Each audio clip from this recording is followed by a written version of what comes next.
only in the Philippines. Nasa ibang bansa ang gyera at bombahan, pero parang ang Pinas ang sinabugan. Sinabugan ng mataas na bilihin, mataas na gasolina, mataas na kuryente, lahat sabog at wasak ang bulsa ng mga tao. Kawawang Pinas ang daming mandurugas. Bakit sa Middle East halos araw-araw may balitang pagsabog, pero ang presyo ng bilihin parang kontrolado pa rin?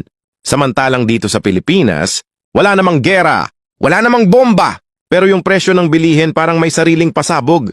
Araw-araw sumasabog pataas, bigas, gasolina, kuryente, lahat pataas ng pataas. Kaya ang tanong, saan ba talaga ang mas delikado? Yung lugar na may gera o yung bansang tahimik nga? Pero unti-unting pinapasabog ang bulsa ng mamamayan. Mula sa bansang mahal ang bigas, mahal ang krudo at gas. Sahod ay mababa pero ang standard ay mataas. At ang higit sa lahat, marami ang mga buwayang mandurugas. Welcome sa Pilipinas!